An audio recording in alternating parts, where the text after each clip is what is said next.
வணக்கம். நான் உங்கள் ஜோதிடர் மனோஜ்குமார். இந்த மாதம் பிப்ரவரி மாதத்தோட பலன் பார்க்க போகிறோம். கிட்டத்தட்ட கன்னி ராசியில் 172 டிகிரியில் சதய நட்சத்திர 4ஆம் பாதத்தில் சந்திரனோட சாராம்சமே வாங்கி இந்த மாதம் பிறக்குது. கிட்டத்தட்ட இந்த மாதத்தோட கிரகங்களோட பயிற்சிகள் என்ன, அவர் எங்கெங்கிருந்து எங்கெங்கே போகிறாங்க அப்படிங்கிறத நம்ம ஃபஸ்ட்டு தெரிஞ்சுக்கலாம். இப்போ இந்த மாதம் ஸ்டார்டிங்லேயே பார்த்தோம்னா பிப்ரவரி 2ஆம் தேதியிலேயே பார்த்தோம்னா புதன் பயிற்சி ஆயிடுறாரு. கிட்டத்தட்ட காலபுருஷ சக்கரத்தின்படி 9வது கிரகத்தில், அதாவது தனுச ராசியிலேருந்து ஃபஸ்ட்டு பயிற்சியான புதன் ஆகிறாரு, மகர ராசிக்கு வந்துடுறாரு. அதுவே பார்த்தோம்னா கிட்டத்தட்ட 6ஆம் தேதி பிப்ரவரி 6 அப்படின்னு சொல்லக்கூடிய நாளில் பார்த்தோம்னா செவ்வாவும் பயிற்சியாக உட்காந்துடுறாங்க.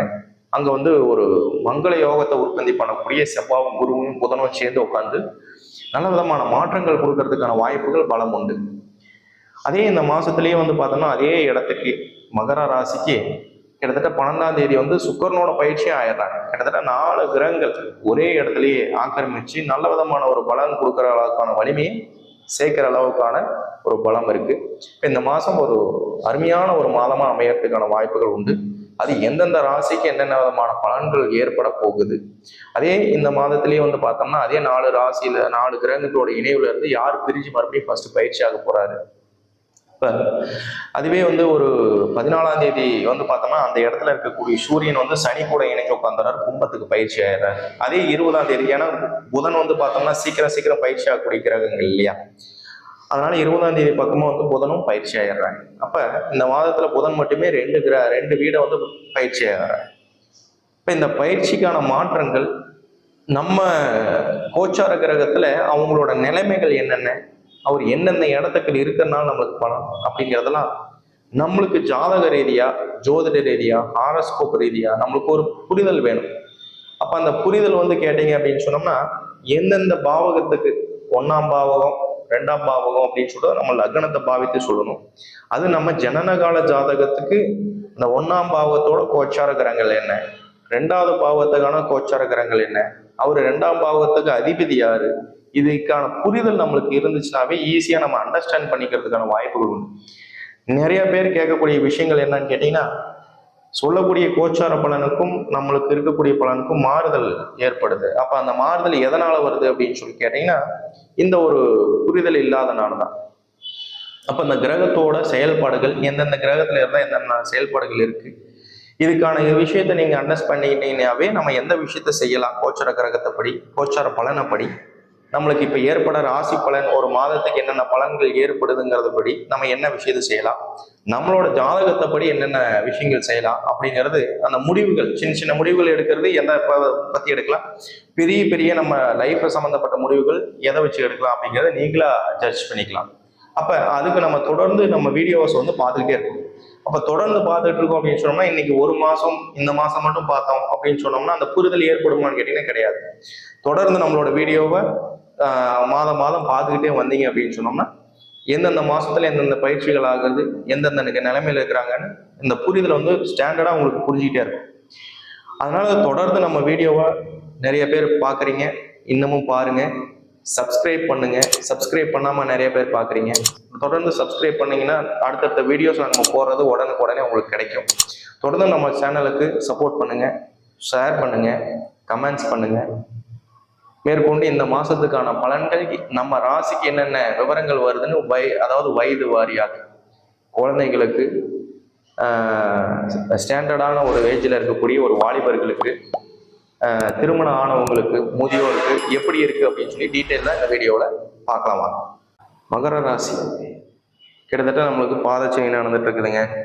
பாதச்சனி நடந்துட்டு இருக்கு, சனியோட ஆதிக்கம் பற்றி ஏகசனியில் மாட்டிட்டு இருக்கிறேன், ரொம்ப நாளாக கஷ்டப்பட்டுட்டு இருக்கிறேன்.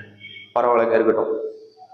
இந்த மாசத்துல செவ்வாய் உங்களுக்கு வந்துடுறாரு, சுக்கரன் வந்துடுறாரு. செவ்வாய் உங்களுக்கு உங்க ராசியில உச்சம் அடைகிறாரு, சுக்கரனோட பயிற்சி உங்களுக்கு பலம் தராரு, புதனும் கூட சேர்ந்து உட்கார்றாரு, உங்க இடத்துலயே சூரியன் உட்கார்ந்துருக்கிறாரு. எந்த முடிவில் எடுத்துருமாலும் ரொம்ப ஓப்பன் டைப்ல ஓப்பனான மைண்டடா இருக்கக்கூடிய ஒரு வலிமைகள் உண்டு. சரி, இந்த மகர ராசியில ஒரு குழந்தை பிறக்கிறாங்க, எப்படிங்க இருக்கும்? மகர ராசியில பிறந்த குழந்தைகள் பார்த்தோம்னா எந்த விஷயங்கள் இருந்தாலும் கொஞ்சம் ஓப்பன் மைண்டடா இருப்பாங்க, போல்டா இருப்பாங்க. தூக்கத்தில் டிஸ்டர்ப் பண்ணக்கூடாதுங்க. அவங்க டயர்டாக இருக்கிறாங்க, டயர்ட்னஸாக இருக்கிறாங்க, கொஞ்சம் லேசியாக இருக்கிறாங்கன்னு சொல்கிறப்ப அவங்களுக்கு எந்த விதத்துலையும் டிஸ்டர்ப் பண்ணாதீங்க. அப்போ அதுவே அவங்க எந்திரிச்சிட்டாங்க அப்படின்னா அவங்களோட சுறுசுறுப்பு வேற மாதிரி இருக்கும். சீக்கிரமாக எடுக்கக்கூடிய முடிவே டக்கு டக்கு டக்குன்னு எடுத்துட்டு போயிட்டே இருப்பாங்க. அப்போ ஏதோ விழுந்துட்டமே எதிர்க்க முடியாது அப்படின்னு யோசிச்சுட்டு இருக்கிற ஒரு விஷயம்லாம் கிடையாது. அப்போதைக்கு எந்திரிச்சிட வேண்டியது. அதுக்கப்புறம் என்னன்னா யோசிக்கலாம். அப்படியே வேக வேகமாக முயற்சிகள் எடுக்கக்கூடிய ராசி சொல்றப்ப இந்த மகர ராசியை சொல்லலாம். அப்போ அந்த மகர ராசி நண்பர்கள் வந்து பார்த்தோம்னா எந்த விஷயத்தை செய்யறமா இருந்தாலும் அதில் ஒரு சக்சஸ் நிச்சயமா எதிர்நோக்கி போயிட்டே இருப்பாங்க. இருக்கிற விஷயத்துல அப்படியே இருக்கணும்னு நினைக்க மாட்டாங்க. அப்ப அடுத்தடுத்தது போயிட்டே இருக்கிறப்ப வந்து பார்த்தோம்னா அந்த வளர்ச்சியோட வேகத்திலேயே வந்துருவாங்க.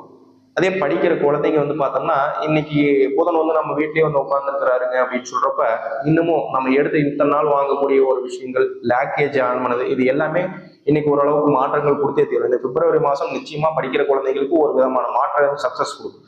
இப்போ கஷ்டத்தோட இருந்தவங்களுக்கு ரொம்ப நாளா மார்க்ஸ் வராம ரொம்ப ஸ்டடீஸ் வைஸா சிரமப்பட்டு இருந்தவங்களுக்கு வந்து பார்த்தோம்னா ஓரளவுக்கு இன்னைக்கு நம்மளுக்கு ஒரு நாலேஜோ ஒரு மார்க் வைஸோ நம்மளுக்கு ஒரு சாட்டிஸ்ஃபேக்ஷன் கொடுக்கறதுக்கான வாய்ப்புகள் நிச்சயமா உண்டு.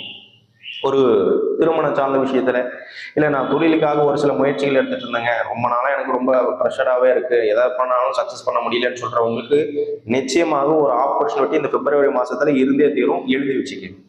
அப்ப அந்த ஆப்பர்ச்சுனிட்டி அப்படின்னு சொல்றது நம்ம பயன்படுத்திக்கிற விதத்துல பயன்படுத்திக்கிறோம். நம்ம வந்து ஒரு முயற்சிகள் இல்லாம சும்மா லேசியா உட்காந்துட்டு இருக்கிற காலகட்டங்கள்லாம் போயிடுச்சு. அதனாலதான் அந்த குழந்தையோட கான்செப்ட் சொல்லணும். இப்போ அந்த லேசினஸ் அப்படின்னு சொல்றப்போ வந்து பார்த்தோம்னா நம்ம அந்த மைண்டடா இருந்தீங்கன்னா உங்களை யாரும் டைவெர்ட் பண்ண முடியாது, என்னமே செய்ய முடியாது. அதுவே நீங்க கொஞ்சம் என்தோசியஸ்டிக்கா கொஞ்சம் முழிச்சிட்டீங்க அப்படின்னு சொன்னோம்னா உங்களை யாரும் தடுத்து நிறுத்த முடியாது. அதனால எந்திரிங்க. எனக்கு டைம் சரியில்லை, என்னோட டைம் இப்படி இருக்கு அப்படி இருக்குங்கிறத விட்டுட்டு இந்த மாசம் உங்களுக்கு சூப்பரான மாசமா இருக்கு. கிட்டத்தட்ட 4 கிரகத்தோட பயிற்சி உங்க ராசியில வந்து உட்கார்ந்துக்கிறதே எல்லா விதமான பார்வையும் அப்ரோச் பண்ணி கொடுக்குறாங்க. அதே மாதிரி உங்களோட செவ்வாய் ஆகட்டும் சரி, சூரியன் ஆகட்டும் சரி, புதன் சுக்கரன் 4 கிரகமும் உங்களோட 7ஆம் வீட்டு அதிபதியான சந்திரனோட வீட்டை பார்க்குறேன். அந்த சந்திரனோட வீட்டை பார்க்குறப்ப என்ன ஆயிரம் விஷயம்னா களத்திர ஸ்தான பலத்தை பலமாக்குறாரு. அப்போ பலமாகறப்போ வந்து பார்த்தோம்னா எந்த விஷயத்த எதிர்நோக்கி நம்ம ரொம்ப நாளாக ட்ரை பண்ணிட்டு இருந்தோம், ஒரு திருமணத்துக்கு ஆகட்டும் சரி, ஒரு லவ் ப்ரப்போசல் ஆகட்டும் சரி, இல்லை நம்மளோட ஃபேமிலி சுச்சுவேஷன் ஆகட்டும் சரி, இல்லை பார்ட்னர் இப்போ வீட்டு அதாவது ஹஸ்பண்ட் ஆகட்டும் சரி, மனைவி ஆகட்டும் சரி, உங்களுக்குள்ள லேக்கேஜ் வாக்குவாதங்கள் பிரச்சனைகள் இருந்தது எல்லாமே ஓரளவுக்கு வந்து பார்த்தோம்னா இணைஞ்சு வர்றதுக்கும் கொஞ்சம் சக்சஸ் பண்ணி கொடுக்கறதுக்கான வாய்ப்புகள் நிச்சயமா கொடுத்தே. ரொம்ப நாளாக நாங்கள் சண்டை போட்டுட்டு இருந்தோங்க, ஃபேமிலியில் எதனாச்சும் பிரச்சனையே அனுபவிச்சுட்டு இருந்தோம், இந்த மாதிரி விஷயங்கள்லாம் எதனாச்சும் சக்சஸ் பண்ணி கொடுக்குமா? நிச்சயமா கொடுக்கும். அப்போ இத்தனை நாள் இருந்த விஷயத்துல இன்னைக்கு ஒரு மாற்றங்கள் வருது அப்படின்னு சொன்னா நம்ம பயன்படுத்திக்க வேண்டியது தானே. அதே மாதிரி புத்திர பாக்கிய ரீதியா எதனாச்சும் ஒரு சக்சஸ் கிடைக்குமா? ஒரு ஆஸ்பத்திரி செலவு பண்ணலாம் இருந்தேங்க, இல்லை எதனாச்சும் ஒரு லேண்ட் வாங்கலாம்னு இருந்தேன். இதுக்கு எல்லாமே பலம். புத்திர பாக்கியத்துக்கு எதனாச்சும் செலவினங்கள் செய்யறமா இருந்தாலும் செய்யலாம். அதாவது ஆஸ்பத்திரி செலவினங்கள் ஏதாச்சும் ஒன்று கன்சீவ் ஆகிறதுக்காக ஏதாச்சும் ஒன்று முயற்சி பண்ணிட்டு இருந்தேன், இல்லை பெண்களுக்கு வந்து இந்த கர்ப்பப்பை பிரச்சனை இருந்துச்சு, யூட்ரஸ் பிரச்சனை இருந்துச்சு, ப்ராப்ளம் இருந்துச்சு, இல்லை ஏதாச்சும் நீர் கட்டிகள் அந்த மாதிரி இருக்குன்னு சொல்றாங்க, இதுக்கு ஏதாச்சும் ட்ரீட்மெண்ட் செய்யலாமா? தாராளமாக செய்யலாம். இதுக்கு சக்ஸஸ் கிடைக்கும். இந்த மாதிரி செய்து நம்மளுக்கு புத்திர பாக்கியத்துக்கு ட்ரை பண்றோம்னா நிச்சயமாக வாய்ப்புகள் இருக்கு. இதுக்கான ஒரு செலவினங்கள் செய்யறமா இருக்கு, மருத்துவ செலவுகள் செய்யறமா இருக்குன்னா இந்த மாசத்துல செய்யுங்க. பிப்ரவரி மாசம் முக்கியமாக அதுக்கு உங்களுக்கு ஒரு மாற்றங்களை ஏற்படுத்தி கொடுக்கும். இப்போ வளம் சேர்த்துக்கிறதுக்கு இருக்க வந்து பார்த்தோம்னா நம்மளுக்கு டம்ப் பண்ணி போகாம ஓரளவுக்கு நம்மளுக்கு ஆப்பர்ச்சுனிட்டி மேல வரதுக்கான வாய்ப்புகளை உற்பத்தி பண்ணி கொடுத்தே தீரும். அதே மாதிரி நம்ம வீட்டில் ஒரு 3 முதியோர்கள் இருக்கிறாங்க, சீனியர் சிட்டிசன்ஸ் இருக்கிறாங்க. இன்னைக்கு வந்து பாதச்சனியை கூட இவங்களுக்கு தேர்டு கேட்டகரியில் வந்துடும். இப்போ அது தேர்ட் ஸ்டேஜ் ஆஃப் கேட்டகரியில் வருது அப்படின்னு சொன்னோம்னா இன்னைக்கு அவங்க ரெஸ்ட் எடுக்கக்கூடிய ஒரு டைம். சரி, இன்னைக்கு அதுவும் மேலே நம்மளோட ஒரு கமிட்மெண்ட்ஸ் நிறையா இருக்குது, அதனால நம்ம வேலைக்கு போயே தீரணும் அப்படின்னு நினைக்கிறவங்களுக்கு இருக்கிற இடத்துல இருந்து வந்து தானா ஒரு ஆப்பர்ச்சுனிட்டி தேடி வர்றதுக்கான வாய்ப்புகள் இருக்கு. இன்னைக்கு வீட்லயே கம்முன்னு இருந்தா கூட நீங்க வாங்க சார், எங்க இடத்துல வந்து இப்படி ஜாப் செய்யுங்க, எங்க வேக்கன்ட் இருக்கு, இங்க வாங்க அங்க வாங்கன்னு சொல்லி கொஞ்சம் அப்ரோச் பண்ணி கூப்பிட்றதுக்கான வாய்ப்புகள் உண்டு. பயன்படுத்திக்கங்க தேவைங்கிறப்ப. இப்ப தேவையான சூழல்ல வந்து பார்த்தோம்னா உங்களுக்கும் ஓரளவுக்கு சாட்டிஸ்ஃபேக்ஷன் கொடுக்கறதுக்கு, சாட்டிஸ்ஃபைடான ஒரு அமௌண்ட் கொடுக்கறதுக்கு, சேலரி கொடுக்கறதுக்கு ஆப்பர்ச்சுனிட்டி உங்களுக்கு நிச்சயமா தேடி வரும். பயன்படுத்திக்கங்க. இந்த பாதச்சனியா இருந்தாலும் டிராவல் வைஸ் கொஞ்சம் குறைச்சிக்கிறது நல்லது. அதிகமாக தனியாக டிராவல் பண்ணுறது, வண்டி வாகனத்தில் போகிறது, இது மேக்ஸிமம் குறைச்சிக்கங்க. அதுவே பிஸ்னஸ் வைஸ் மிச்ச வைஸ் எதனா சக்ஸஸ் பண்ணுற மாதிரி இருந்தால் தாராளமாக சக்ஸஸ் பண்ணீங்க. இந்த பிப்ரவரி மாதம் சூப்பராக உங்களுக்கு அமையும். நம்மளோட கஸ்டமர்ஸ் நிறைய பேர் வந்து பார்த்தோம்னா ஒரு ஜாதகம் பார்க்க வரப்போ வந்து பார்த்தோம்னா இண்டிவிஜுவலாக ஒவ்வொருத்தவங்களும் தனித்தனியாக ஒரு ஜாதகத்தை பார்க்கணுமா, இல்லை மொத்தமாக பார்த்தா போதுமா அப்படின்னு நிறைய பேர் வராங்க. ஒரு விஷயத்த நல்லா தெரிஞ்சுக்கணும். ஒருத்தரோட ஜாதகத்தோட சப்போர்ட் வந்து பார்த்தோம்னா இன்னொருத்தருக்கு ஒரு 90% கொடுத்துறாரு. இப்போ அதுவே வந்து பார்த்தோம்னா தன்னோட ஜாதகம் அப்படின்னு சொல்றப்ப மேக்சிமம் அவங்களோட ஜாதகத்தோட வளம் வந்து அவங்களுக்கே அதிகமான வளம் கொடுக்கும். கிட்டத்தட்ட ஒரு பிறக்கிற ஜாதகத்தோட வலிமை வந்து கிட்டத்தட்ட ஒரு 13 வயசு வரைக்கும் அவங்களோட சுய சிந்தனையில எந்த வேலையும் செய்ய மாட்டாங்க. இப்போ அவங்க வந்து ஒருத்தங்களை டிபெண்ட் பண்ணியே இருப்பாங்க. இப்போ பேரண்ட்ஸை டிபெண்ட் பண்ணி இருக்கிறது, இல்லை தாத்தா பாட்டியை டிபெண்ட் பண்ணி இருக்கிறது, இல்லை அவங்களோட கேர்டேக்கரோட ரிலேஷன்ஷிப்ல இருக்கிறது. அப்போ அவங்க சொல்ற விஷயத்த தான் அவங்க மேக்சிமம் செய்ய முடியும். இப்போ அவங்களாம் வந்து சொல்ற ஸ்கூல்ல படிக்க முடியும், சொல்ற டெஸ்டர்ஸ் எடுக்க முடியும், சொல்ற மாதிரி அவங்க இருக்கணும், சொல்ற ஃபுட் எடுத்துக்கணும். அப்ப அவங்க சொல்றதுக்கு தகுந்த மாதிரி செய்யணும். அப்ப வந்து பார்த்தோம்னா அவங்களோட பலன், அவங்களோட நேர காலங்கள் யாருக்கு பாதிக்கும்னா அவங்கள சார்ந்து இருக்கிறவங்களுக்கு பாதிக்கும்னு சொல்லலாம். அதுவே அவங்க ஒரு செல்ஃபா அவங்களா ஒரு டிசிஷன், எனக்கு இதுதான் சரியா இருக்கும், இந்த கோர்ஸ் தான் எடுப்பேன், இந்த மாதிரி ஸ்டடிஸ் தான் பண்ணுவேன், இந்த மாதிரி ட்ரெஸ்ஸஸ் தான் உடுத்துவேன், இந்த மாதிரி இடத்துல தான் இருப்பேன் அப்படின்னு சொல்லி தனக்குத்தான் எப்ப டிசிஷன் எடுக்க ஆரம்பிக்கிறாங்களோ அப்பையில இருந்து அவங்களோட நேர காலங்கள் அவங்களுக்கு தான் மேக்சிமம் கேட்க போகுது. அப்போ ஒரு நம்ம ஃபேமிலியா இருக்கிறேங்க, அந்த ஃபேமிலியா இருக்கிறப்போ வந்து பார்த்தோம்னா எல்லாத்தோட ஜாதகம் செப்பரேட்டா பார்க்கணுமான்னு கேட்டீங்கன்னா பார்த்து தான் ஆகும். இப்போ அவங்களோட நேர காலங்கள் எப்படி இருக்கு, ஒய்ஃபோட நேர காலங்கள் எப்படி இருக்கு, இல்ல பசங்களோட நேர காலங்கள் எப்படி இருக்கு, அவங்களோட நேர காலங்களோட சப்போர்ட் ஒரு சில விஷயத்துக்கு நம்ம எடுத்துக்கலாமே தவிர இப்ப நம்மளோட டைம் வந்து மேக்சிமம் சரியில்லைங்க. இன்னைக்கு வந்து ஒரு விஷயம் நம்ம செய்ய போறோம், அந்த செய்யக்கூடிய விஷயம் நம்மளுக்கு வந்து ஒரு திடீர்னு ரொம்ப நாளா எதிர்பார்த்துட்டு இருந்த விஷயம், ஒரு லேண்ட் வாங்க போறோம்.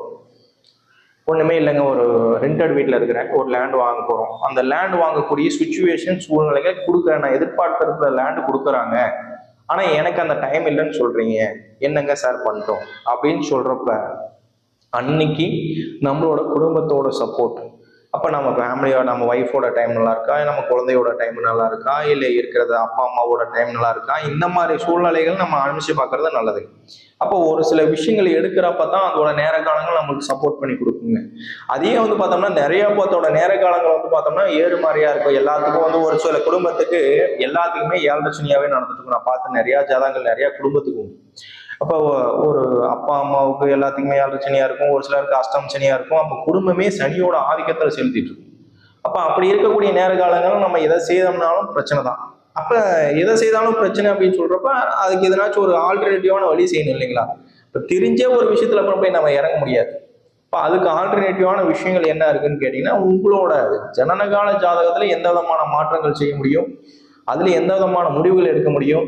உதாரணத்துக்கு வந்து பார்த்தோம்னா ஒரு ரொம்ப பிரச்சனையா இருக்கு, டைம் சரியில்லை, என்னோட பிரச்சனைகள் வந்து தலைக்கு மீறின மாதிரி இருக்கு, இருந்தாலும் அந்த நேரத்தில் ஒரு சொத்து பத்து வாங்கி போட சொல்றேன் அப்படின்னு சொல்றீங்க. என்னோட வெல்விஷர் ஒருத்தர் இருக்கிறாங்க, அந்த வெல்விஷருக்கு வந்து பார்த்தோம்னா ரொம்ப தலையை முழுகக்கூடிய ஒரு டைம், அந்த மாதிரி டயத்துல வந்து பார்த்தோம்னா ஒரு லேண்ட் வாங்கி போடுங்கன்னு நான் சொன்னேன்.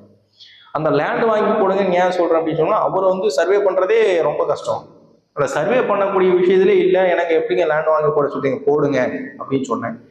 அவர் ஏதோ ஒன்று அங்கே இங்கே இருக்கிற கடனோட சேர்த்து போராட்டி ஒரு பேலன்ஸ் பண்ணி போட்டாங்க. அதுக்கப்புறம் அவர் வந்து பார்த்தோம்னா அவர் என்ன வேணாலும் பண்ணிக்கங்க, என்னால் ஒரு ரூபா கூட கட்ட முடியாதுங்கிற ஸ்டேஜில் அவர் உட்காந்துட்டாரு. கடன் நாளைக்கு எந்த பதிலும் சொல்ல முடியல, எதுவுமே பண்ண முடியல, கிட்டத்தட்ட அப்ஸ்கேண்ட் ஆகிற சூழ்நிலையில் வந்துட்டார். அப்போ அவரோட நேர காலங்கள் கொஞ்சம் கொஞ்சமாக முடியுது. அப்போ முடிகிற பட்சத்தில் என்ன ஆகுது அப்படின்னு சொல்லி கேட்டிங்கன்னா, அன்னைக்கு ஒரு செக்யூரான ஒரு ஃபண்டிங் வந்து ஒரு லேண்ட் மேலே இருக்கு. அப்போ நான் அப்போ வந்து பார்த்தோம்னா கொஞ்சம் கொஞ்சம் ரொட்டேஷன் ஆக ஆரம்பிச்சிருச்சு, அமௌண்ட் வர ஆரம்பிச்சிருச்சு. வர சூழ்நிலையில் என்ன ஆயிடுச்சு, இன்னைக்கு ஒரு கெயினான பெனிஃபிட்டான ஒரு லேண்ட் இருக்கு, அந்த லேண்டோட வேல்யூஷன் ஏறிடுச்சு. அந்த ஏறுறப்ப என்ன ஆயிடுச்சுன்னா, இன்னைக்கு ஒரு ஜாதகம் வந்து பார்த்தாரு, அந்த ஜாதகம் பார்க்குறப்ப வந்து பார்த்தோம்னா அந்த லேண்டை வித்துருங்க, இப்போ விற்று அந்த ரீஃபண்ட் கொடுக்கக்கூடிய இடத்துலாம் விடுங்கன்னு சொன்னோம். இப்போ என்ன காரணம் கேட்டீங்கன்னா, இன்னைக்கு டைம் நல்லா இருக்கு, அப்போ இது நம்மளுக்கு இருந்தாலும் இப்போ பிரச்சனை கிடையாது. அப்போ அந்த ஒரு ரீஃபண்ட் பண்றதுக்கான ஒரு செக்யூரான ஒரு லேண்ட் அது போயிடுச்சு. இன்னைக்கு அதை கட்டிட்டு அவர் ரிலாக்ஸானா இருக்கிறேன். அப்ப இதுதாங்க ஒரு பிரச்சனைக்கான தீர்வு என்னன்னு சொல்லி தெரிஞ்சு நீங்க செய்துக்கிட்டீங்கன்னாவே உங்க குடும்பத்துல இருக்கிற எல்லாத்தோட ஜாதகத்தோட சப்போர்ட்டும் உங்களுக்கு அன்னைக்கு தெரியும். இப்போ ஒருத்தரோட ஜாதகம் சப்போர்ட் இல்லைன்னா இன்னொருத்தரோட ஜாதகம் உங்களுக்கு சப்போர்ட் கொடுத்துக்கிட்டே இருக்கும். அப்ப அதனாலதான் ஒரு ஜாயிண்ட் ஃபேமிலியா இருக்கு சொல்றேன். இப்ப ஜாயிண்ட் ஃபேமிலியா இருக்கிறவங்களுக்கு வந்து பார்த்தோம்னா ஒரு ஃபேமிலியோட சப்போர்ட் இருக்கும். இப்ப ஜாயிண்ட் ஃபேமிலியா இருக்கனால நான் இண்டிவிஜுவலா இருக்கிறனால ஏதாச்சும் ஒரு பிரச்சனை வந்துடாதா அப்படின்னு கேட்டீங்கன்னா நிச்சயமா வரும். ஏன்னா இண்டிவிஜுவலா இருக்கிறப்ப வந்து பார்த்தோம்னா அவரோட ஜாதகம் முழுசா அவருக்கே பேச போகுது. அப்போ அவரோட டைம் சரியில்லை, திசாபதிகள் சரியில்லை, நேரகாலங்கள் சரியில்லை, வாங்கியிருக்கிற சாராம்சனோட நிலைகள் சரியில்லை, அவரோட சனியோட பாதகம் சனியோட பிரச்சனைகள் சரியில்லை அப்படின்னு சொல்றப்ப நம்ம எதுவுமே செய்ய முடியாது. அதுவே வேற யாரோட சப்போர்ட், அண்ணன் தம்பிங்க இருக்கிறாங்க, அப்பா அம்மா இருக்கிறாங்க, இல்லை கூட்டு குடும்பமா இருக்கிறோம் அப்படின்னு சொல்றப்ப இவருக்கு டம்ப் ஆகிற சூழ்நிலையில அடுத்தவங்களோட ஜாதகம் மேக்சிமமான சப்போர்ட் பண்ணி கொடுக்கும். இந்த மாதிரி சப்போர்ட் கொடுக்குறப்ப பார்த்தோம்னா எந்த விஷயத்த செய்யறமா இருந்தாலும் ஒரு குடும்பத்தோட ஒற்றுமையான ஒரு விஷயங்கள்ல நம்மளுக்கு நல்ல ஒரு வலிமையில போகலாம், அடுத்த கட்ட சூழலுக்கு போகலாம், ஸ்டெப்புக்கு போகலாம். அப்ப எந்த விஷயத்தை செய்யறமா இருந்தாலும் அதுல பேலன்ஸ்டான ஒரு லைஃப் கொண்டுட்டு வரலாம். ஸோ ஒரு ஜாதகம் பார்க்க வரீங்க, அந்த ஜாதகம் பார்க்குறப்ப பார்த்தோம்னா மேக்சிமம் எல்லாத்தோட ஜாதகமும் எப்படி இருக்கு அப்படிங்கிற மாதிரி தெரிஞ்சுக்கங்க. பார்த்து அதுக்கு தகுந்த மாதிரி ஜனனகால ஜாதகத்தோட குறிப்பை தெரிஞ்சு உங்களோட ஜாதகத்தை மேக்சிமம் புரிஞ்சுக்கிறதுக்கான விஷயத்தை எந்த அளவுக்கு தெரிஞ்சுக்கணுமோ இந்த ஜாதகத்தை பத்தி தெரிஞ்சுக்கங்க. நன்றி, வணக்கம்.